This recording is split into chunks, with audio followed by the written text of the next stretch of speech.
Hello guys. तो हम पढ़ रहे थे सॉल्यूशन चैप्टर, ठीक है, केमिस्ट्री का। और उसमें मैं आपको रॉड लॉ बता चुका था। मैंने आपको ये भी बता दिया था जो रॉड लॉ को ओबे नहीं करते for the entire range of concentration they are called the non ideal solution. और उसमें मैंने आपको शायद नेगेटिव डेविएशन बता दिया था और मुझे पॉजिटिव डेविएशन डील करना है। बिल्कुल वैसा ही है, just opposite of negative deviation. तो जो दूसरा वाला कॉलम हमने करा था उसमें हम लिखते हैं पॉजिटिव डेविएशन, ठीक है। अब इसको हम बारी बारी से समझते हैं। तो पहली शर्त यह है कि जब अगर solute solute and solute solvent interaction ज्यादा हो जाता है सॉल्यूट सॉल्वेंट इंटरेक्शन से, तो क्या होता है। अब इस केस में क्या होगा कि अगर आप वॉल्यूम की बात करेंगे तो भी पता लग जाएगा, ठीक है। तो वॉल्यूम की बात करें तो ये ज्यादा इंटरेक्शन है तो ये ज्यादा पास पास रहेंगे, है ना। पास पास रहेंगे तो वॉल्यूम कम होगा। और जैसे ही ये ए बी बनेगा तो इंटरेक्शन कम है तो थोड़ा दूर दूर रहेंगे तो वॉल्यूम बढ़ जाएगा। तो आपके पास अगर हम बात करें तो डेल्टा वी मिक्स कितना आएगा, ठीक है। तो ए बी का volume minus V A plus V B B का वॉल्यूम, ठीक है। समझो, तो ये बहुत छोटा हो गया। सोचो, यहां पर अगर हम सॉल्यूट सॉल्यूट इंटरेक्शन की बात करेंगे तो ये मैंने माना 1 लीटर है, ये भी मैंने 1 लीटर ले लिया। देखिए ये इंटरेक्शन ज्यादा था, जैसे इंटरेक्शन कम हुआ टोटल मिला के 2 लीटर होना चाहिए, बट ये दूर दूर और हो गया तो 2 लीटर से बढ़ गया। यानी कि ये मैंने मान लिया 3 लीटर है, -1 + 1 ये हो गया आपके पास 1 लीटर एक्स्ट्रा आ गया। तो हम कह सकते हैं डेल्टा वी मिक्स जो आएगा इस केस में वो कैसा आएगा, पॉजिटिव, ठीक है। और ये सिर्फ एक्सप्लेनेशन का तरीका है, इसका कोई भी न्यूमेरिकल नहीं है आपके पास प्रूफ। तो ओवरऑल ये है कि इंटरेक्शन जब ज्यादा था तो वॉल्यूम पास पास है और इंटरेक्शन कम हो गया तो वॉल्यूम बढ़ गया। तो सॉल्यूट सॉल्वेंट के रेफरेंस से बात करेंगे तो डेल्टा वी मिक्स कैसा आएगा, positive. That is why it's a positive deviation. दूसरी बात समझते हैं कि सपोज करो ए था और ए बी था, सॉरी बी बी था, सॉल्यूट सॉल्यूट सॉल्वेंट सॉल्वेंट, और ए बी जब बना होगा तो ये बनेगा कैसे, जब ए और बी टूटेंगे तो इसको तोड़ने के लिए मैंने दिया था 2 जूल, इसको तोड़ने के लिए भी मैंने दिया है 2 जूल। अब चूंकि ए बी क्या है, वीक फोर्स है, तो इससे निकलने वाली एनर्जी कम निकलेगी। तो एक ए बी फॉर्म होगा तो 2 जूल की जगह मैंने माना इसने 1 जूल निकाला है। चूंकि ये 2 मोल बनेगा तो टोटल मिलाकर के कितना जूल निकल गया, 2 जूल, है ना। 2 से मल्टीप्लाई कर दिया। तो अगर हम बात करें तो डेल्टा एच कैसा है, ठीक है। डेल्टा एच कैसा है, ये एक्सो ओवरऑल आपने 4 जूल की एनर्जी दी है, 2 जूल की निकली है, तो ये एंडोथर्मिक प्रोसेस हो गया ना, है ना। 4 जूल दिया है, 2 जूल निकला है, तो 2 जूल तो एक्स्ट्रा यूज हो गया, इसीलिए डेल्टा एच कैसा हो जाएगा, पॉजिटिव। तो पॉजिटिव डेविएशन में दोनों पॉजिटिव आते हैं। और बात करते हैं, ठीक है। अगला जो टॉपिक है हमारे पास, तो इसमें रॉड लॉ, जैसे हम कहते हैं कि P A X A P A nought के बराबर है and P B X B P B nought के बराबर है, ये आपका रॉड लॉ कहता है। बट अगर पॉजिटिव डेविएशन है यानी कि इंटरेक्शन कम हो गया, है ना। पहले मॉलिक्यूल जुड़े थे, अब इंटरेक्शन कम हो गया, they have more tendency to escape out, है ना। इजीली वेपर बना देंगे क्योंकि अब उतना स्ट्रॉन्ग इंटरेक्शन है नहीं, तो हल्का सा हिट करोगे ज्यादा वेपर बनेगी, जितना आपका एक्सपेक्टेशन है उससे ज्यादा बन जाएगी। यानी कि पी ए जो है वो X A P A note से भी ज्यादा आ जाएगा और पी बी भी X B P B nought से ज्यादा आ जाएगा, ठीक है। तो ये था आपका पॉजिटिव डेविएशन। और इस तरह से सॉल्यूशन का टोटल जो आएगा वो भी X A P A nought plus X B P B nought से ज्यादा आ जाएगा, ठीक है। तो ये था आपका पॉजिटिव डेविएशन। अब एक बार कर्व बता देता हूं मैं पॉजिटिव डेविएशन का। हमने बोला था यहां एक्स ए 0 है और यहां मैंने एक्स ए बोल दिया 1 है, लेकिन हम इधर से बात कर रहे हैं सॉल्वेंट का, तो एक्स बी यहां पर बिल्कुल नहीं होगा और यहां पर सिर्फ एक्स बी ही है। ये पी ए को रिप्रेजेंट करेगा, ये पी बी को रिप्रेजेंट करेगा। तो एक्स ए पी ए का ग्राफ राउट लॉ के अकॉर्डिंग ये बनेगा और एक्स बी पी बी का ग्राफ ऐसा बन जाएगा। बट अब समझना, अगर ये पॉजिटिव डेविएशन शो कर रहा है तो एक्स ए पी ए से जो आ रहा है उससे ज्यादा वेपर प्रेशर एक आएगा, है ना, जितना भी है उससे ज्यादा आएगा। इसीलिए ये कर्व आपका इस तरह से ऊपर जाएगा।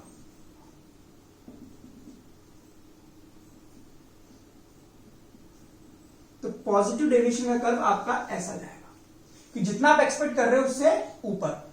सिमिलरली एक बार फिर समझिए, एक्सबी पीबी से आया इतना, बट पीबी एक्सबी पीबी से भी ज्यादा जाएगा, यानी कि यहां पर आएगा, है ना। तो हर एक केस में ऊपर ऊपर ऊपर ऊपर लग जाएगा, तो ये कर्व आपका ऐसा बन जाएगा। और जब रॉड लॉ के अकॉर्डिंग ये लाइन ऐसे जानी चाहिए, जब एक्स ए बढ़ गया, पीबी बढ़ गया है, तो सब कुछ बढ़ जाएगा, है ना। तो ये कर्व भी आपका ऐसे जाएगा, पीएस का curve, that is more than X A P A nought plus X B P B nought. ठीक है, तो ये था आपका कर्व। और अब मैं इसको अगर एग्जांपल से एक्सप्लेन करूं तो वो भी कर देते हैं। तो इसमें एग्जांपल लिख लीजिए। एग्जांपल जो है मेरे पास इथेनॉल प्लस साइक्लोहेक्सेन, जो एनसीईआरटी में है वही एक्सप्लेन करते हैं। Ethanol plus cyclohexane. अब देखो, इथेनॉल की बात करोगे तो C2H5OH, C2H5OH, तो इसका जो सॉल्यूशन है यहां पर स्ट्रॉन्ग बॉन्ड है, दैट इज हाइड्रोजन बॉन्ड। अगर आप इसमें साइक्लोहेक्सेन भी मिलाते हैं तो इसमें किस तरह का बॉन्ड है, वैन डर वाल्स फोर्सेस होंगे। ठीक है, तो हो गया ना, सॉल्यूट सॉल्यूट का इंटरेक्शन क्या हो गया, ज्यादा तेज हो गया एज कंपेयर टू जब इन दोनों को मिलाओगे।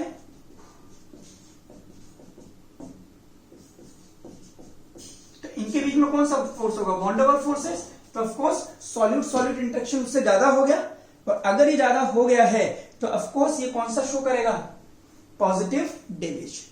ठीक है, ओके। चलिए, इसमें और भी एग्जांपल्स आप लिख सकते हैं, या इसको चलिए इसको एक बार एक्सप्लेन कर देते हैं, इसको बना लीजिए, इसकी एक्सप्लेनेशन लिख लीजिए। In ethanol due to presence of hydrogen bond, in ethanol due to presence of hydrogen bond, escaping tendency of the molecules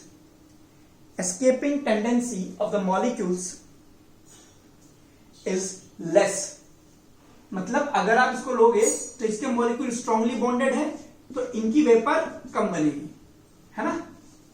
but जैसे ही ये साइक्लोहेक्सेन के साथ मिल जाएगा तो फोर्सेस वीक हो जाएंगे, तो वेपर ज्यादा बनने लग जाएगी, वेपर प्रेशर ज्यादा आ जाएगा, जितना आपको एक्सपेक्टेशन है उससे ज्यादा, दैट इज पॉजिटिव डेविएशन, ज्यादा। ठीक है, escaping tendency of the molecules is less, but after mixing it with cyclohexane, hydrogen bonds are broken.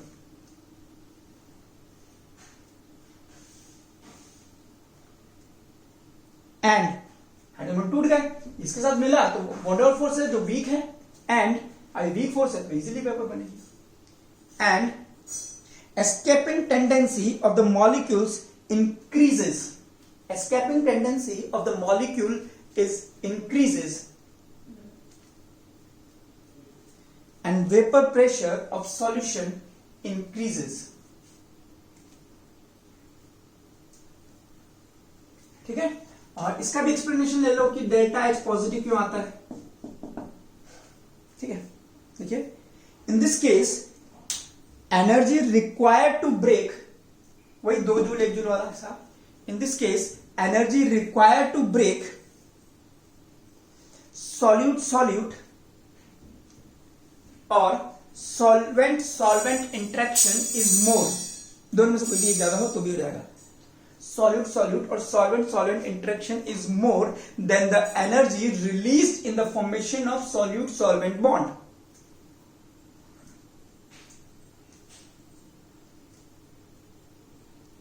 Hence delta H is positive. यानी कि अब इसमें क्या एंडोथर्मिक रिएक्शन है, अगर आप इसका टेम्परेचर बढ़ाओगे तो इक्विलिब्रियम फॉरवर्ड शिफ्ट होगा, तो इजीली वो भूल जाएगा। तो लिख सकते हैं अगले पॉइंट में, since it is an endothermic process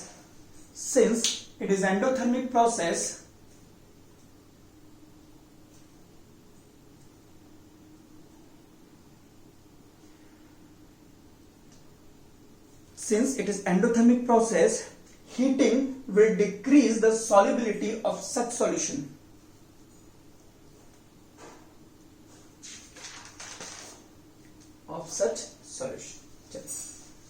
और बाकी एग्जांपल्स में नोट्स में, प्रिंटेड नोट्स में दे दूंगा आपको, ठीक है।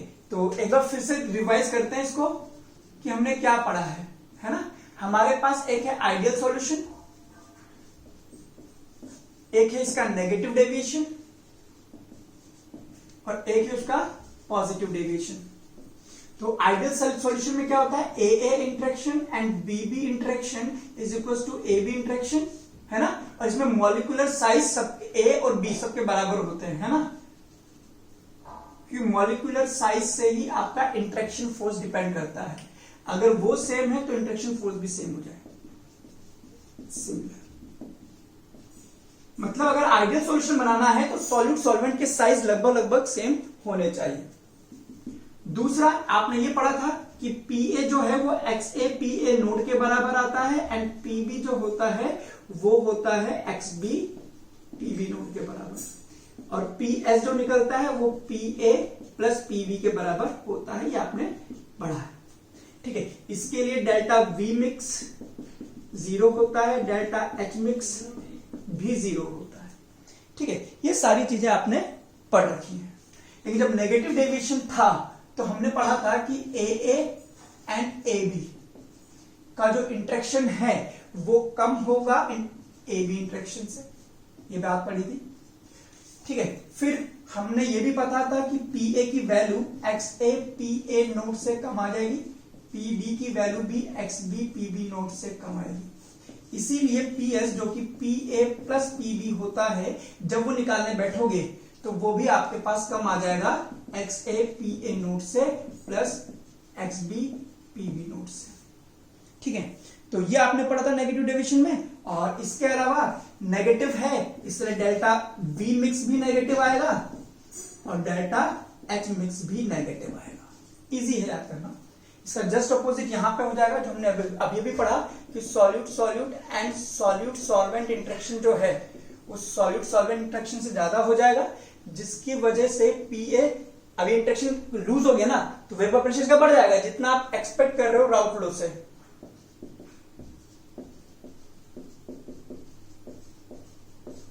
ठीक है। इसका मतलब है कि आपके पास पीएस जो कि पीए प्लस पीबी होता है वो ज्यादा आ जाएगा जितना राउट फ्लो से निकालोगे उससे,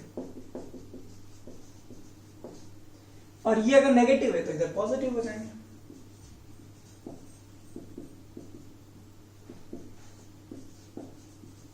बाकी आप एग्जांपल याद करेंगे एनसीईआरटी से और मैं लिख के दे दूंगा। इसमें ये भी कर सकते हैं कि टेम्परेचर बढ़ाने पर ये क्या है, नेगेटिव है ना, तो एक्सोथर्मिक प्रोसेस है ना, तो टेम्परेचर बढ़ाने पर सॉल्युबिलिटी इक्विलिब्रियम बैकवर्ड शिफ्ट होगा तो कम हो जाएगी, और इसमें टेम्परेचर बढ़ाओगे तो solubility. So this was all about Raoult law, उसका positive deviation negative deviation everything required, ठीक है। चलिए इसको लिख लेना, ऐसे जस्ट रिवाइज करवा दिया मैंने आपको, ठीक है।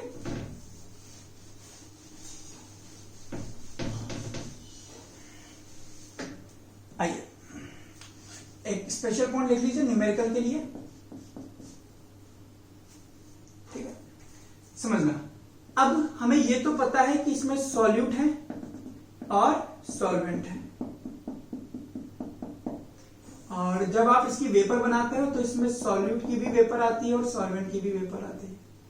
आपको पता है इसमें एक्स ए है एक्स बी है, तो रॉल्ट लॉ के अकॉर्डिंग अगर आप काम करते हैं तो आपको पता है पी ए जो होगा X A P A nought होगा और पी बी जो होगा X B P B nought होगा, ये आपको पता है, ठीक है। आपको ये भी पता है कि पी एस जो निकलेगा वो निकलेगा P A plus P B, that is X A P A nought plus X B P B nought, ये आपको पता है, ये राउंड लॉ।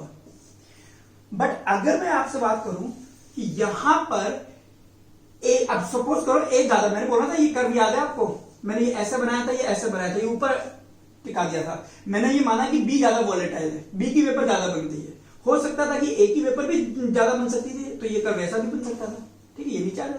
तो जो ज्यादा वॉलेटाइल है उसका वेपर प्रेशर ज्यादा आएगा, दूसरे का कम आएगा। तो सपोज करो ए का वेपर प्रेशर फेज में मोल फ्रैक्शन वाई ए और इसके मोल फ्रैक्शन बी है, यानी कि टोटल जितना वेपर बना है, ए और बी के मॉलिक्यूल जितने ऊपर गए हैं उसमें ये वाई ए और वाई बी है। आपको पता है कि वाई ए वाई बी के हिसाब से टोटल प्रेशर पीएस आ रहा है ना, तो पीएस आता है तो पीए कितना लगा रहा है, that is Y A PS. Total PS लगा रहा है, उसमें ए का फ्रैक्शन कितना है ये, और पीबी का formula Y B PS nought पे निकाल, सिंपल मैथ्स है।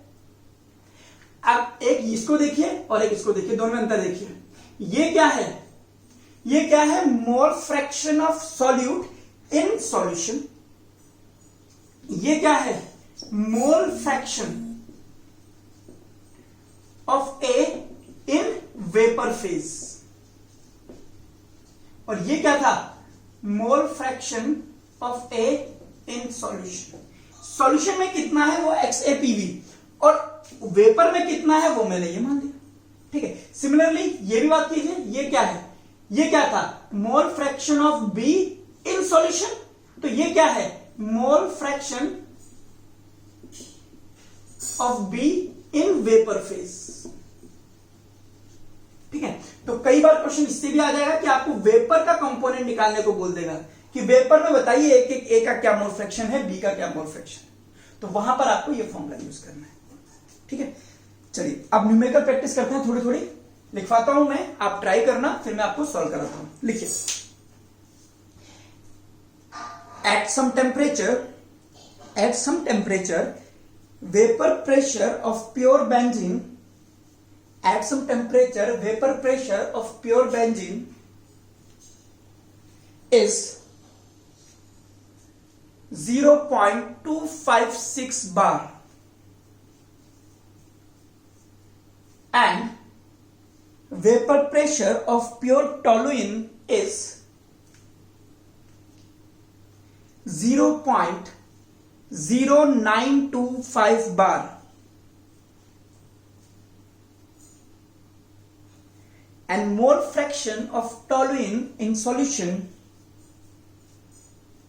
is 0.6. कैलकुलेट, देखिए फॉर्मूला बेस्ड तो क्वेश्चन आप कर ही लोगे, मैं एक्स दे दूं, एक्स भी दे दूं, फिर निकाल दो पीएस, तो कर लोगे, ठीक है। मैं थोड़ा सा अच्छे से लेवल पे ले जाऊंगा इसको, ठीक है। Calculate number 1 total pressure of solution, number 2 calculate component of vapor in terms of mole fraction, ठीक है।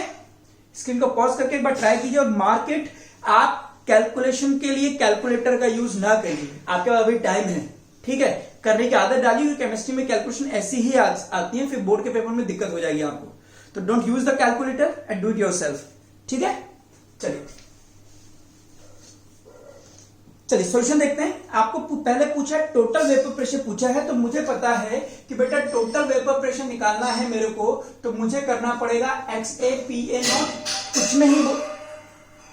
कुछ नहीं बोला है तो मैं आइडियल सॉल्यूशन मानूंगा, ठीक है। सुनना, अब मुझे ये निकालना है तो मुझे इनकी जरूरत पड़ेगी और इनकी जरूरत पड़ेगी। क्वेश्चन में देखते हैं क्या क्या है। At some temperature vapour pressure of pure benzene is, मैं इसको बेंजीन मान लेता हूं, ठीक है, बी को बेंजीन मान लेता हूं, 0.256 बार आ रहा है, ये दिया हुआ है। And vapour pressure of pure toluene, इस ए को मैं टोलुइन के लिए टी कर देता हूं। टोलुइन का वेपर प्रेशर मेरे को दे रखा है 0.0925, ठीक है। मोल फ्रैक्शन ऑफ टोलुइन, यानी कि ये भी दे रखा है, कितना है मेरे पास 0.6, तो पीएस में निकाल दूंगा, मुझे एक्स भी पता लग जाए, कोई बड़ी चीज नहीं। आपको पता है XA प्लस XB, यानी कि XA टोटल मोल फ्रैक्शन का सम क्या होता है 1, तो ये हो जाएगा 1 minus 0.6 that is 0.4। Put the values and get the answer. और मेरे पास जो डेटा है उसके हिसाब से वैल्यू 0.4 यहां पर रख देना, ये इससे ये इसके साथ, तो पीएस आपके पास निकल करके आएगा 0.06574 बार में चल रहा है ना ये सब, इसलिए ये हो गया पहले क्वेश्चन का सॉल्यूशन, कोई बड़ी चीज नहीं थी, ठीक है। अब सेकंड में बोलता है calculate component of vapour pressure, यानी कि मुझसे बोलता है कि मुझे yt पता करना है और मुझे yb पता करना है। तो कोई भी एक चीज मैं आपको पता कर देता हूं, दूसरी आपके पास पता लग ही जाएगी। तो मैं बेंजीन का पता कर लेता हूं, चलो। तो yb मुझे पता करना है, मुझे pb चाहिए होगा बेंजीन के लिए। बेंजीन के लिए ये क्या है pb और ये क्या है pt, तो pb मेरे पास निकल जाएगा। xb कितना है 0.4, ये कितना है 0.256, yb मुझे पता करना है। ps कितना है ये इसमें निकाल चुका हूं 0.06574। कैलकुलेशन करी होगी अगर ढंग से, तो yb मेरे पास निकल करके आ जाएगा 0.1557। ठीक है, अब yt आप चाहो तो pt टोटल वेपर प्रेशर मतलब pt मतलब ये दोनों रख दो, इन दोनों का मल्टीप्लिकेशन यहां रख दो, ps रख दो, तो yt भी निकल जाएगा। या फिर आप सिंपल कर सकते हैं कि yb plus yt should be 1 और yb हो गया तो yt कितना आ जाएगा 1 minus yb, that is comes out to be 0.1557। ठीक है, and you can subtract it and it will be 0.8442। Mole fraction है, यूनिट नहीं होती है, रेशो होता है। So this was the easy question. चलिए नोट डाउन कर लेना, स्क्रीन को पॉज करके अगला क्वेश्चन लिखिए।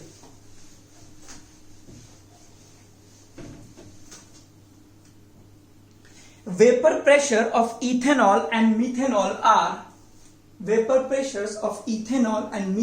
are 44.5 and 88.7 mmHg, millimeter of mercury.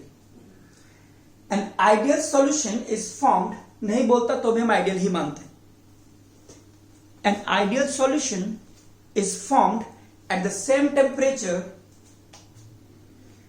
by mixing 60 gram of ethanol and 40 gram of methanol. Calculate total vapor pressure of solution and mole fraction of methanol in vapour phase. Screen को pause करके एक बार try कीजिए, calculator का use नहीं करेंगे। चलिए मैं solve कराता हूं, देखते हैं क्या पूछा है। पहले नजर उस पर रखेंगे और फिर उसके लिए क्या क्या डेटा चाहिए हमें वो पता करना है। न्यूमेरिकल करने का यही तरीका होता है, सिंपल। ठीक है, ये बोलता है कि वेपर प्रेशर इतना इतना है, आइडियल सॉल्यूशन बन गया है, सेम टेम्परेचर है, बाय मिक्सिंग 60 ग्राम इतना इतना। Calculate total vapour pressure of solution. Again total vapour pressure चाहिए, तो मुझे चाहिए मीथेनॉल का पार्शियल वेपर प्रेशर और इथेनॉल का। ठीक है, मीथेनॉल का मैं निकाल देता हूं, इथेनॉल का मैं निकाल देता हूं। मीथेनॉल का निकलेगा पीएम होता है एक्सएम पीएम नोट। ठीक है, देखते हैं हमारे पास क्या क्या है बेटा। मेरे पास वेपर प्रेशर ऑफ इथेनॉल है। अच्छा, ये निकालना है। ये मेरे पास है, कितना है 44.5 mmHg। ठीक है, तो XE और निकाल दो मतलब। अच्छा 88.7 ये भी दिया हुआ है, ये भी है मेरे पास। ठीक है, mmHg। अब मुझे चाहिए XE। याद रखना XE मोल नहीं है, जल्दबाजी में लोग मोल ही निकाल के रख देते हैं। इसको बोलते हैं Ne प्लस NM, मोल फ्रैक्शन है। ठीक है, तो पहले हम Ne निकालते हैं, यानी कि मोल ऑफ इथेनॉल। मोल होता है ग्राम में वेट अपॉन मॉलिक्यूलर वेट। तो मुझे कितना दिया है by mixing 60 gram of ethanol. तो इथेनॉल का 60 ग्राम है, तो ग्राम में वेट, और इथेनॉल C2H5OH होता है। जब आप उसको निकालेंगे तो वो निकल करके आएगा आपके पास 46, या निकाल देना है ना।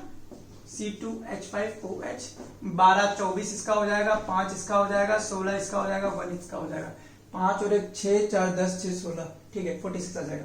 ठीक है, तो इसको भी 60/46 रख देना, और मीथेनॉल का भी निकालना पड़ेगा। तो XM निकालने के लिए आपके पास, अच्छा XE निकाल दूंगा ना, तो उसको मैं 1 से माइनस कर दूंगा, तो मीथेनॉल का भी मेरे पास आ जाएगा। बार बार मैं इतनी कैलकुलेशन नहीं करने बैठूंगा। ठीक है, तो मीथेनॉल का मोल फ्रैक्शन, तो मिथेनॉल का ग्राम में वेट कितना है मोल के निकालने के लिए 40 ग्राम मिथेनॉल, और इसमें से 14 कम कर दो, है ना, होमोलॉगस सीरीज में 14 का डिफरेंस होता है ना, मिथेनॉल इथेनॉल, तो 14 कम कर दो, तो ये आपके पास आ जाएगा 40/32। जब आप इसको सॉल्व करोगे तो x की निकल करके आएगा आपके पास, जो मेरे पास डेटा है उस हिसाब से आएगा 24/47। इस हिसाब से इसमें से माइनस कर दूंगा 24/47 को, तो ये आ जाएगा आपके पास 24/47 मिथेनॉल का आ रहा है 23/47। ठीक है, एक बार करके देख लेना, हो गया। तो मेरे पास ये आ गया, ये आ गया, ये सब है। अब मेरा पीएस निकल जाएगा, वैल्यू पुटअप करो। पीएस निकालने के लिए चाहिए 23/47 मल्टीप्लाइड बाई 88.7 प्लस 24/47 इंटू 44.5। इसको जब आप वैदिक मैथ से सोल्व करेंगे तो आपके पास निकल के आएगा 66.1 mmHg। ठीक है, तो ये हो गया पहला पार्ट। अभी सेकेंड पार्ट में जाता है, बोलता है mole fraction of methanol in vapour phase. Vapour phase में जा रहा है, तो मिथेनॉल के लिए मोल फ्रैक्शन निकालना है आपको, तो आपको ये यूज करना पड़ेगा। पीएस आपने निकाल ही दिया है 66.1, वाईएम आपको निकालना है, और पीएम आप निकाल सकते हैं। पीएम क्या होगा, एक्सएम, पीएम नोट, तो एक्सएम आपने निकाला ही था 23/47, और पीएम नोट आपको क्वेश्चन में दे रखा था मेरे हिसाब से 88.7। बस इसको सॉल्व कर दीजिए, आपका आंसर आ जाएगा। वाईएम जो मेरे पास डेटा है उस हिसाब से वाईएम आना चाहिए 0.489। ठीक है बेटा, देखो बेटा, ऑनलाइन क्लासेस में सेल्फ मोटिवेटेड रहना पड़ेगा आपको, अपनी तरफ से क्वेश्चंस करने हैं, पूछने हैं, सब कुछ। ठीक है, नहीं कर पाओगे क्योंकि मैं बता दूं ये लॉकडाउन में आप जून तो मान के चलिए कि इंस्टीट्यूट नहीं खुल पाएगा।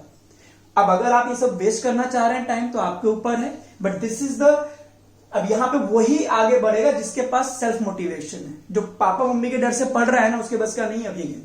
अभी गेम अलग जा रहा है। मैं तो आपको पढ़ा दूंगा, सिलेबस भी कंप्लीट करा दूंगा टाइम से, बट ये आप देख लीजिए, अगर जून में भी नहीं खुली, जुलाई में भी नहीं खुली और अगस्त में खुल गई, तब आप क्या करेंगे?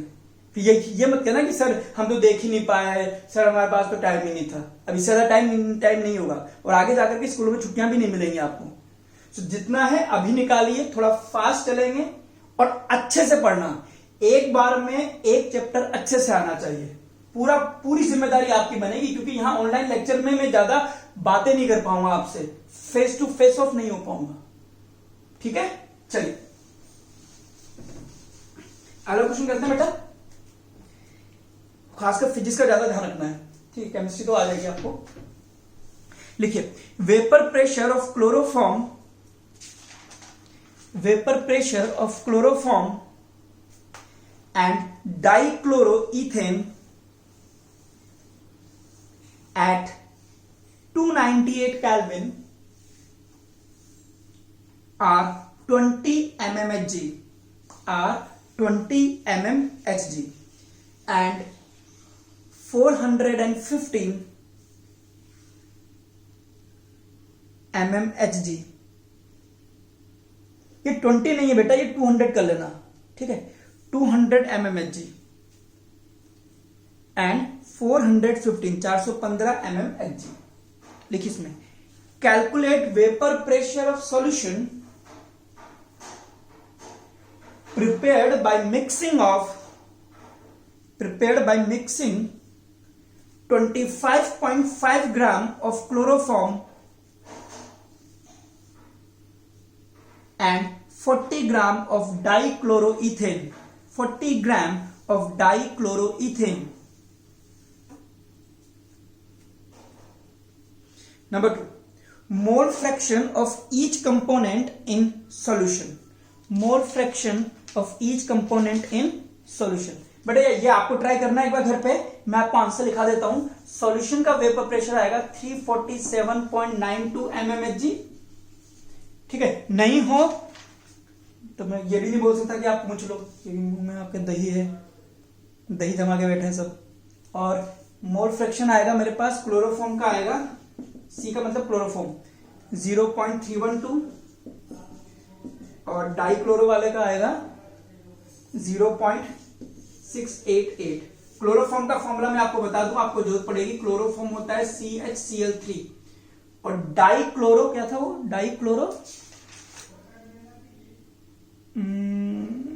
डाइक्लोरोमीथेन, इसका होगा डाइक्लोरो, मतलब 2 क्लोरीन कर दो, ठीक है, ये होगा डाइक्लोरो वाले का। ठीक है, एक बार ट्राई करना, इसको भी हो जाएगा। और नेक्स्ट क्लास में हम लोग शुरू करेंगे कॉलिगेटिव प्रॉपर्टी, और सॉल्यूशन चैप्टर का मेन मुद्दा यही है कि हमें कॉलिगेटिव प्रॉपर्टी आनी चाहिए। ठीक है, मोलैरिटी, नॉर्मेलिटी, ये सब आप 11th में भी पढ़ चुके हैं। ठीक है, इस सॉल्यूशन में मैंने आपको एक चीज नहीं पढ़ाई है कि हेनरीज लॉ, हालांकि वो भी आप पढ़ चुके थे, बट यहां पे मैंने सीरियसली पढ़ा है। और दूसरा हमें ये पढ़ना है राउट लॉ के बाद में कॉलिगेटिव प्रॉपर्टी। ठीक है, ट्राई कीजिए आप। चलिए।